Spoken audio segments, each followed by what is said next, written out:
Rest now. Don't forget the rest now. Des, King of the Pit TV, signing in with another tune from Sodom. I only listened to them more or less my first time with a video I put out not so long back. I forgot which tune in particular it was, but people enjoyed it. I think it might have been Agent Orange.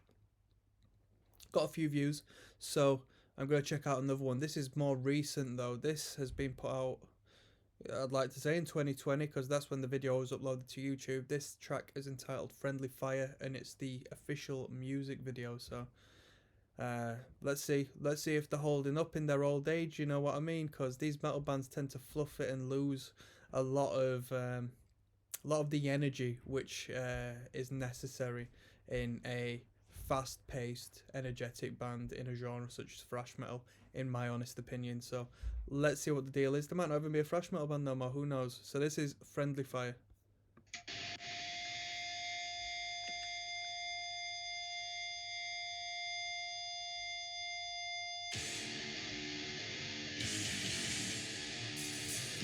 Sounds like a hardcore band. Yeah.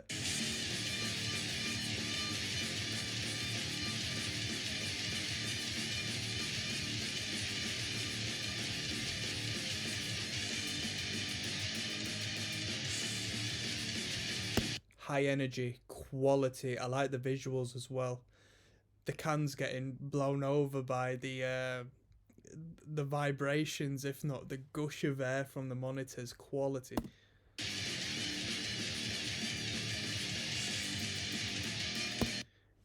Going mad, trampolining, bouncing up and down on them unison bends. So far it's been very punk. I like this.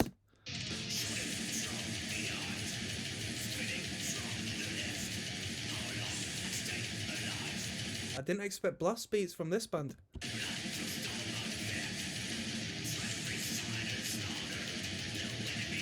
The band still looks very young. I thought they'd be old men.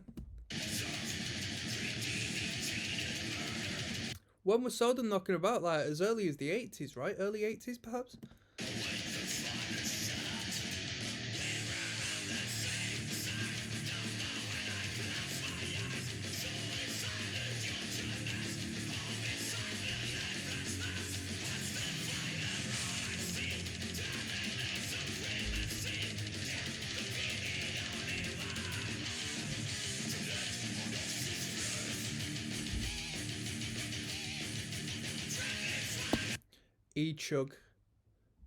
E-Chug Central. Come on, people.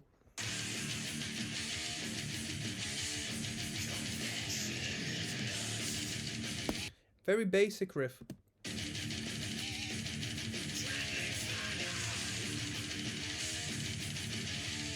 Yo, if you want to be a successful thrash metal band, or let me rephrase that, if you want to have the potential of being a successful thrash metal band, you don't have to be as technically amazing as what most metalheads would have you think, okay?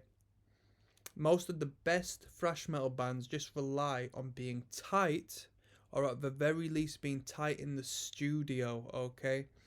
Because this being an example, Angel of Death, dun dun dun dun dun dun. What have we got with Metallica? I don't know. What Metallica riffs should we choose? You know what I mean? Whiplash. How does Whiplash go? It's just chugging in it. It's straightforward. Power Trip. Power Trip's, in my opinion, Power Trip's whole sound was based upon how well and inventive they made the E-Chug. If you can just work as a band to chug on E, maybe a tune to E flat.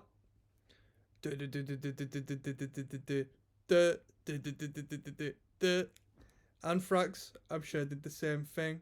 Caught in a mosh. All I'm saying is, if you're tight as a band and you can play that E and you can chug on that, go get yourself a job. Each one of the members, go get a job, yeah. Save, I don't know, $1,000, $2,000, $3,000, $4,000, however much you want. Go to the studio, high-end studio, record tight. Make sure you've had enough practices in beforehand to play them songs tight. Get that song sent off, mastered. Yeah, high value production. All right, put it out as a demo. People could be like, whoa, this is their demo. This isn't even the LP. This is so much better than everything I've ever heard. You don't need no flashy solos. You don't need to play like you're in the technical death metal band everybody expects you to be a good band. You just need to chug, be tight, and have high production value, okay? There you go. Sodom, Friendly Fire. Let's kick back in. Disclaimer. I'm not going to say that a label's going to give a crap about you anyway. It's about who you know, alright?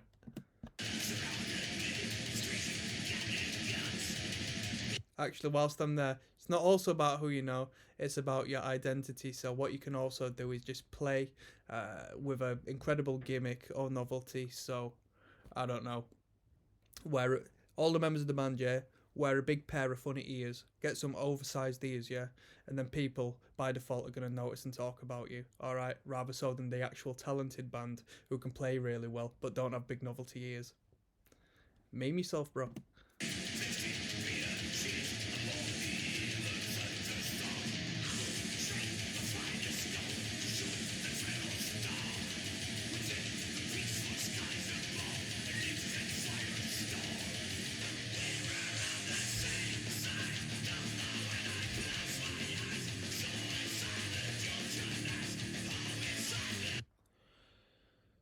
I don't know too much about Eval. I listened to Eval when I was like in high school.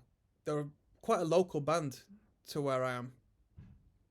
This sounds like what I remembered Eval sounding like.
If you want to know why I don't have too much to comment on at this moment in time, it's purely as they're just going through the flow of the sections. So they had the intro, yeah, they had a verse, they moved into the chorus, back to the verse, chorus, guitar solo, into the verse, and then they're gonna do the whole Friendly Fire thing again. Very, very structured. When you metalheads say, "Oh, I hate pop music,"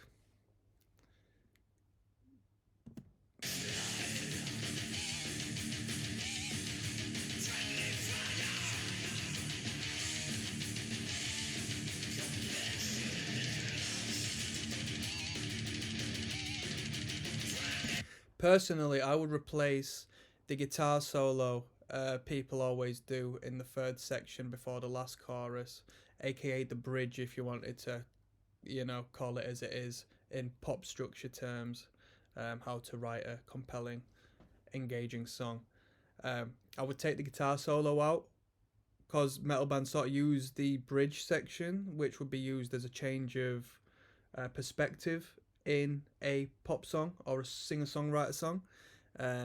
So let's say I'm going to talk a bit about songwriting now, just purely because it relates to what we're watching. So in songwriting, yeah, sing-songwriting, composing a song, the most popular song structure is A B A B C B. All right, so that's verse chorus, bridge chorus. All right, and you may have another section, which is the pre-chorus, which we won't get into right now. So that C section, i.e. the bridge, which is used to grasp someone's attention, because if they went back into like another verse, a third verse instead, people get bored and think it's about time we needed a change, all right? So you use that bridge section to completely change the song and turn it upside down and add a new element which hasn't been introduced in the other two sections. So in this metal band, they've used a guitar solo and used an instrumental as opposed to lyrically giving another perspective, all right? Now, in these metal bands, with them always doing this, I would much rather them have a mosh riff instead, you know what I mean? I'd rather them just throw in a completely different riff and have it heavy, have it based on the pit, man. I just want to dance. I just want to dance.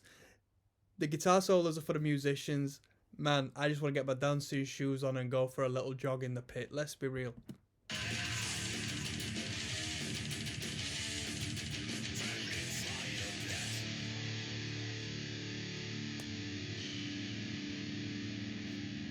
Mean look to the camera there. We've got more or less 30 seconds left. Are we just going to drain this feedback throughout the rest of the song, or we're going to go somewhere?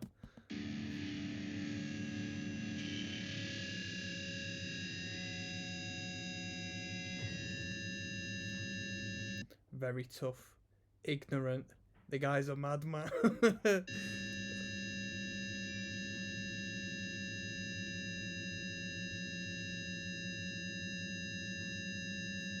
Director Mumpy, also known as the Metal Kid. Go on, Mumpy. The director of photography, Andre Sass, or Sasse. Go on, Andre.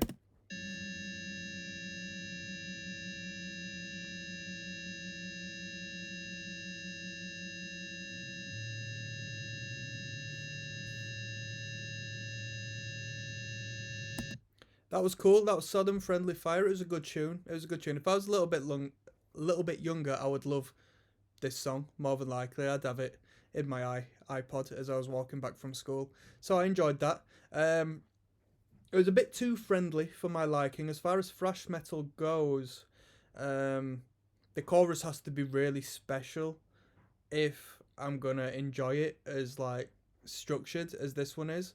I did a video first time listening, more or less one of my first time listening to Anthrax generally, and it was a track called Antisocial, and it was structured, you know, it was well structured, but the chorus was just absolutely brilliant. It really drilled it into me. This one, not as much so. The riffs were good, like I went on a bit of a ramble about. E-Chug Central, alright. And that's it. That was Sodom Friendly Fire. Did I enjoy it more than the last tune I reviewed, which I think was Agent Orange? I'm gonna see what the last one I did was. It was Agent Orange, yeah, the title track of that album. I preferred that because I think there was like a clean section and all sorts. It was badass. So that was Sodom Friendly Fire. I'm actually going to check out some more Sodom tunes. I'm actually going to do some Creator tunes as well, because I only listened to them for the first time as well, and I thought they were pretty good. And somebody recommended Destruction. Apparently they're all from the same space. So awesome. Some good music coming out. Sodom Friendly Fire. Congratulations for putting the record out in 2020. This band has got some longevity, and that's definitely to be admired. Thank you very much, Sodom. Signing out.